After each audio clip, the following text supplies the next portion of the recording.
और भागीदारी ही नहीं, हम उनको हाथ में सत्ता देनी है, खास करके दलित, ओबीसी। और कांग्रेस चमकेगा। कांग्रेस सबसे पुरानी पार्टी है, 139 साल पुरानी। जनता के मुद्दे, चाहे बेरोजगारी का मुद्दा हो, चाहे जो भ्रष्टाचार का मुद्दा हो। तो बिहार में डबल इंजन सरकार सिर्फ बोर्ड लगाने का काम कर रही है, फोकसबाजी। को अध्यक्ष बनाया है तो कितनी जिम्मेदारी है बिहार की, और जिस तरीके से 20 साल का शासन रहा है नीतीश कुमार का, क्या लग रहा है इस बार खत्म होगा या नहीं? देखिए, इस बार का जो परिस्थितियां हैं, सबसे तो सर्वप्रथम मैं आदरणीय राहुल जी को, मल्लिकार्जुन खड़गे जी को और केसी वेणुगोपाल हमारे प्रभारी प्रियंका जी को मैं आपके चैनल के माध्यम से धन्यवाद देता हूं कि हमारे जैसे साधारण कार्यकर्ता के एक दलित परिवार के बेटा को उन्होंने अपना विश्वास व्यक्त किया है कि इस संगठन को कैसे खड़ा करेंगे। अब आते हैं आपकी सवालों पर। देखिए, बिहार में विगत कई वर्षों से जो है नीतीश जी का सरकार चल रही है। कई बार हम उनके साथ गठबंधन में चुनाव लड़े, हमारे साथ छोड़ करके कभी उधर चले गए, कभी इधर चले आए, फिर उधर चले गए। तो एक परसेप्शन जनता में ये है कि वर्तमान सरकार फ्लेक्सिबल है, वो स्टेबल नहीं है। जहाँ तक मेरी बात है तो आने वाला समय में हमारे पास जो दायित्व मिला है as a Bihar Pradesh Congress committee के अध्यक्ष होने का, तो मेरा दायित्व हमारे समझ से ऑर्गेनाइजेशन को स्टैंड बाई मोड में है, उसको आगे हमको लाना है। दूसरा है कि राहुल जी का जो एजेंडा है कि सबका जो है हिस्सेदारी, जो भागीदारी जिसकी जितनी है उसकी भागीदारी हमको देनी है। और भागीदारी ही नहीं, हम उनको हाथ में सत्ता देनी है, खास करके दलित, ओबीसी और जो अन्य वर्ग जो जो पिछले पंक्ति में हैं उनको हिस्सेदारी की बात। तो ये जो बिहार की जो गतिविधियां हैं ना, वो जनता जो है चाहती है विकल्प के रूप में कि जो गठबंधन के साथी हैं और कांग्रेस विकल्प के रूप में उभर के आए। तो आज वो परिस्थिति आने वाला समय में देखना है। चुनौती में ये मान नहीं है, चुनौती मेरे है कि जो अभी हमको जो दायित्व मिला है, वो दायित्व में मेरे पास समय कम, काम ज़्यादा करना है।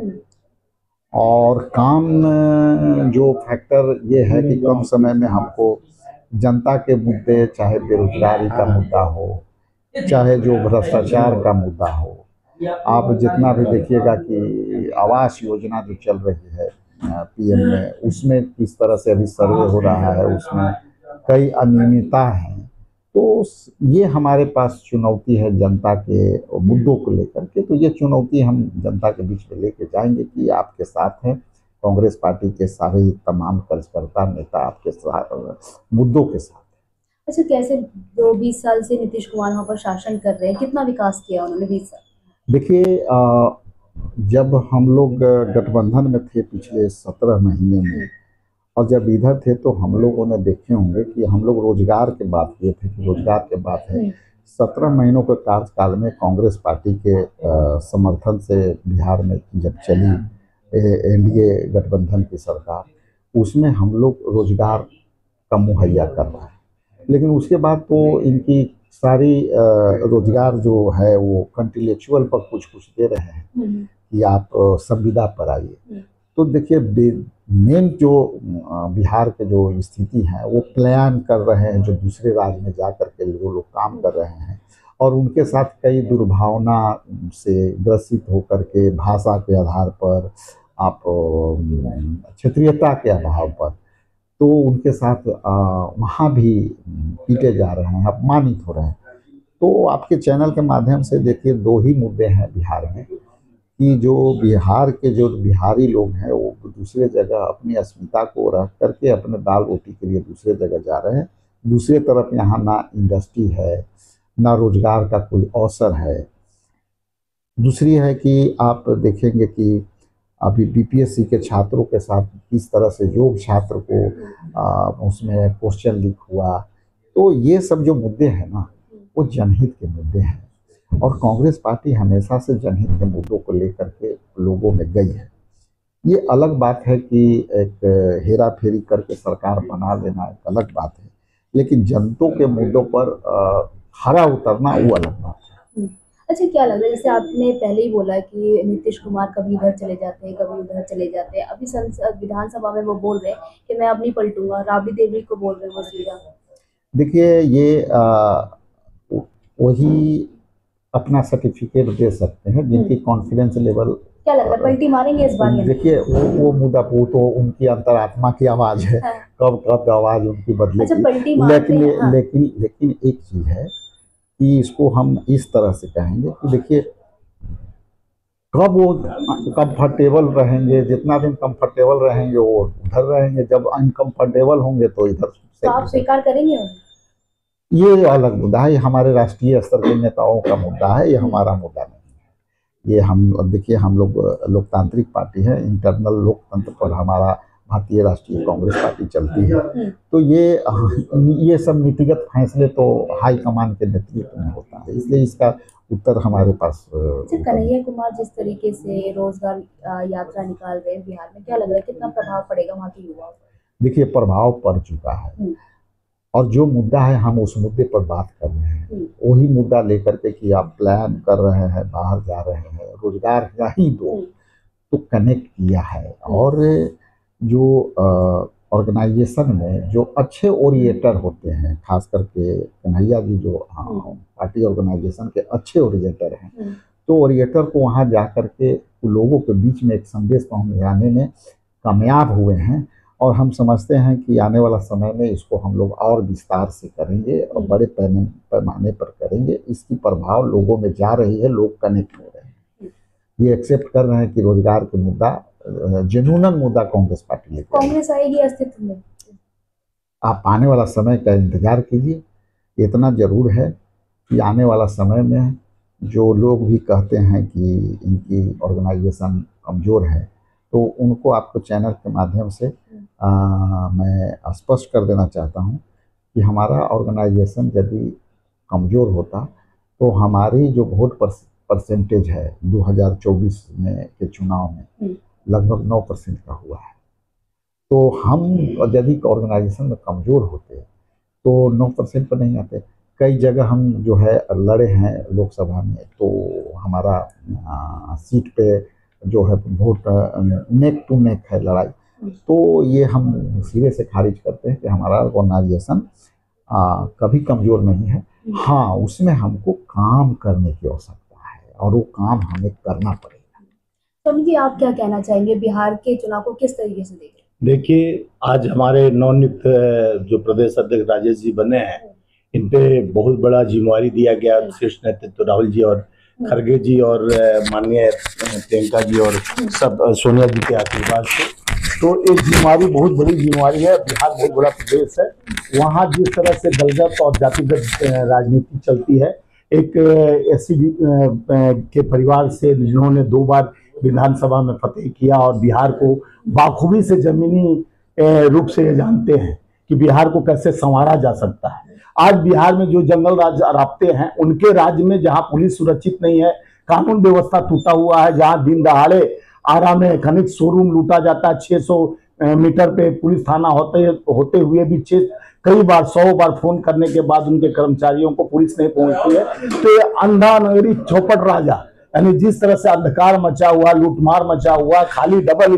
इंजन की व्यवस्था। पहले भी मोदी जी गए 125 लाख करोड़ का झांसा बिहार को, कई बार नीतीश कुमार उनके पलट कर गए और बोले कि हम बिहार को विशेष दर्जा दिलाऊंगा, लेकिन खुदा पहाड़ निकली चुहिया। आज विकास का बागडोर इनके नेतृत्व में, राजेश जी के नेतृत्व में बिहार चमकेगा और आगे बढ़ेगा। सारे कार्यकर्ताओं में एक उत्साह है, एक अनुभव है कि ऐसे नेता को लाया गया है। एक कांग्रेस चमकेगा। कांग्रेस सबसे पुरानी पार्टी है, 139 साल पुरानी पार्टी है, जो देश के त्याग तपस्या बलिदानी से लिखा हुआ पार्टी है, जो गांधी जी के विचारों को, नेहरू जी के विचारों को, बाबू जगजीवन राम के विचारों को, भीमराव अम्बेडकर के संविधान को मानने वाली पार्टी है। हम न्यायपालिका की बात करते हैं, हम संविधान का, हम धर्म जाति में बांटने वाले नहीं, हम जोड़ने वाली पार्टी है। एकता और अखंडता और न्याय वाली पार्टी है, जो हमेशा जस्टिस फॉर ह्यूमन, यानी जस्टिस फॉर, यानी जितने लिबरल है, जैसे हम लेबर के राष्ट्रीय अध्यक्ष मजदूर कांग्रेस का, तो हमारा पलायन जो बिहार से लेबरों का, जहां बिहार में हम IAS देते हैं, IPS देते हैं, इंजीनियर देते हैं, डॉक्टर देते हैं, वहां हमारा सबसे ज्यादा मजदूर भी है मजबूर होकर, जो गुजरात, मध्य महाराष्ट्र और अन्य प्रदेशों में जाकर है। दिल्ली में देखिए ऑटो चालक चाहे कार चालक चाहे पूरे हिंदुस्तान में तो अक्सर बिहार के लोग मिलते हैं। तो बिहार में हम लोग की सरकार आती है तो हम सबसे पहले वहां इंडस्ट्रीज जो पुराने बंद है उसको खुलवाएंगे इनके नेतृत्व में, और नए इंडस्ट्रीज बनवाएंगे, जिससे हमारे बिहार के मजदूरों को, जो हमारी श्रीमती सोनिया गांधी जी मनरेगा पर अभी संसद भवन में राज्यसभा में उन्होंने बात रखा कि मनरेगा के मजदूरों को 400 रुपया मिलना चाहिए दिहाड़ी, और उसका कोटा ज्यादा बढ़ाकर उसमें सब्सिडी ज्यादा बढ़ाना चाहिए। सरकार अंधी बहरी का है। कोरोना काल में जिस तरह से हमारे बिहार के लोगों का मौतें हुई, आंकड़ा तक नहीं दिया गया हमारे पूछने के बाद। न हम बिहार के लोगों को, उत्तर प्रदेश जो पूर्वांचल के लोगों को, चाहे झारखंड के लोगों के लिए ट्रेन टिकट बस की व्यवस्था कराते थे, तो उस पर मोदी जी हंसते थे कि बिहार के मजदूरों के लिए बस कांग्रेसी करा रहा है। तो देखिए दुर्भाग्यपूर्ण से सरकार आ जा रही है, लेकिन कुशासन और शासन जिस तरह से चल रहा है डबल इंजन का, नागपुर में जो हाल है बदहाल, उत्तर प्रदेश में भी हवा दिया गया कि होली और जुम्मे का नमाज पर, तो ये लोग माहौल धर्म के नाम पर बिगाड़ना चाहते हैं। 400 साल बाद मकबरा हटाने की बात करते हैं। यहाँ पेट के भूख मार, जो 54 लाख करोड़ हमारे देश पे कर्ज था पहले, आज 370 लाख करोड़ कर्ज हो गया। आज देश का हर गरीब तबका गरीब होते जा रहा है, मजदूर होते जा रहा है, हमें रोजगार तक नहीं है, बिहार सबसे कमजोर होते जा रहा है। तो बिहार में डबल इंजन सरकार सिर्फ बोर्ड लगाने का काम कर रही है, फोकस बाजी है, लेकिन बिहार पे फोकस नहीं है, बिहार में कोई व्यवस्था नहीं है। राजेश जी के आने के बाद एक ताकत गरीबों में महसूस हुआ है कि अब राजेश जी के नेतृत्व में बिहार चमकेगा, दमकेगा, आने वाले समय में हम फतेह करेंगे और बिहार में हमारा सत्ता स्थापित होगा राहुल जी के नेतृत्व में, खड़गे जी के नेतृत्व में, और हम देश को बताएंगे कि बिहार सबसे आगे है, आगे रहेगा। जिस तरह से हमारा इंडस्ट्रीज IAS का है, IPS का है, इंजीनियर का है, तो हमारे मजदूर भी मजबूर नहीं होकर बिहार में इंडस्ट्रीज रहेगी, फैक्ट्रियां रहेगी, पलायन हम रोकेंगे। यही संकल्प के साथ इनको बधाई देते हुए शीर्ष नेतृत्व को भी बधाई देना चाहता हूं कि ऐसे समय में ऐसे चयन किया गया जो जमीन के हकीकत को और गरीबों का पीड़ा दर्द जानने वाले राजेश जी को प्रदेश अध्यक्ष बनाया गया है। तो वहां का नेतृत्व बहुत अच्छे हाथ में सौंपा गया है। हमें उम्मीद नहीं, विश्वास है कि इनको जिस तरह से श्रेष्ठ नेतृत्व का विश्वास मिला है, उस पर खड़े उतरकर बिहार के हर कार्यकर्ताओं को, जमीनी कार्यकर्ताओं को बात सुनकर ये आगे बढ़ाने में, क्योंकि खुद एक कार्यकर्ता है, नेता बाद में है, तो कार्यकर्ता ही कार्यकर्ताओं के भावनाओं को बुझ सकता है। तो ये जाती रही भावना जैसी हरी मूरत देखे तीन तैसी, ये भावनाओं को समझते हैं। इस भावनाओं को देखते हुए हमारे नेता ने उस भावना को समझा और उनको इस समय, जो कठिन समय है, परीक्षा की घड़ी है और अभी एग्जाम शुरू होने वाला था, पेपर के समय इनको दे दिया गया कि पेपर में पास होते हो कि फेल। तो हमको तो विश्वास है, प्राउड फील हो रहा है कि राजेश जी के नेतृत्व में बिहार चमकेगा, हर कार्यकर्ता चमकेगा और नेता नहीं कार्यकर्ता बनेंगे। यही हमारा बिहार का गौरव बढ़ाएंगे और बिहार के संस्कृति को बढ़ाएंगे और बिहार के दुर्लभ स्थिति में एक नया प्रमाणित कर कर कि बिहार कभी पीछे नहीं हटा है। श्याम दंड भेदभाव चाहे कितना भी लगा लो, बिहारी नंबर 1 है, नंबर 1 रहेंगे। बहुत बहुत शुक्रिया राजीव जी, आपका भी काम किया आपका। अब देखना ये होगा कि इस बार बिहार विधानसभा की सत्ता पर किस बार हाँ मैं कार्ड दे रहा हूँ। बड़ी जिम्मेदारी है और उन पर देखना होगा कि ये जिम्मेदारी कितनी अच्छे से निभाते हैं।